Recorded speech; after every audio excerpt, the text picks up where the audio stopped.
Endoscopy ಅಂದರೆ ಒಂದು ಸುಲಭವಾದ ಪರೀಕ್ಷಾ ವಿಧಾನ, ಅಂದರೆ ಇನ್ವೆಸ್ಟಿಗೇಷನ್.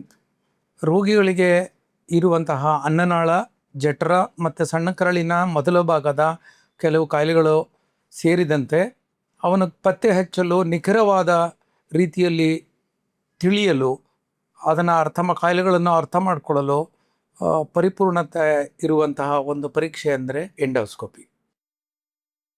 ಅದೇ ನಾನು ಹೇಳಿದಾಗೆ, ಈ ಎಂಡೋಸ್ಕೋಪಿ ಮಾಡೋದ್ರಿಂದ ನಾವು ಒಂದು ಸಣ್ಣ ರೀತಿಯಾದ ನಳಿಕೆಯನ್ನು ನಮ್ಮ ಬಾಯಿ ಮೂಲಕ, ಅಂದರೆ 8 ಮಿಲಿಮೀಟರ್ ಅಷ್ಟು ದಪ್ಪ ಇರುವಂತಹ ಬಳಕುವಂತಹ ಒಂದು ಟ್ಯೂಬನ್ನು ಬಾಯಿ ಮೂಲಕ ಅನ್ನನಾಳದ ಮತ್ತು ಜಠರದ ಒಳಗೆ ಹೊಕ್ಕು ಅದರ ಒಳಗಡೆ ಇರುವ ದೃಶ್ಯವನ್ನು ಟಿ ವಿ ಪರದೆ ಮೇಲೆ ಪರಿಪೂರ್ಣತೆಯಿಂದ ಕಾಣುವ ಚಿತ್ರದಲ್ಲಿ ನೋಡಿ, ಕಾಯಿಲೆಯನ್ನು ನೋಡಿ, ಕಣ್ಣಲ್ಲಿ ಮೂಲಕ ನೋಡಿ ಅರ್ಥ ಮಾಡಿಕೊಳ್ಳುವಂತಹ ವಿಧಾನ ಎಂಡೋಸ್ಕೋಪಿ ಆಗಿರುತ್ತದೆ. ಅದರಿಂದ ಕಣ್ಣಲ್ಲಿ ನೋಡಿ ಗುರುತು ಹಚ್ಚೋಕ್ಕಿಂತ ಹೆಚ್ಚು ಪ್ರಮಾಣ ಇನ್ಯಾವ ವಿಧಾನದಲ್ಲೂ ಸಿಗುವುದಿಲ್ಲ. ಇದು ಒಂದು ಪರಿಪೂರ್ಣತೆಯಾದ ಪರೀಕ್ಷೆ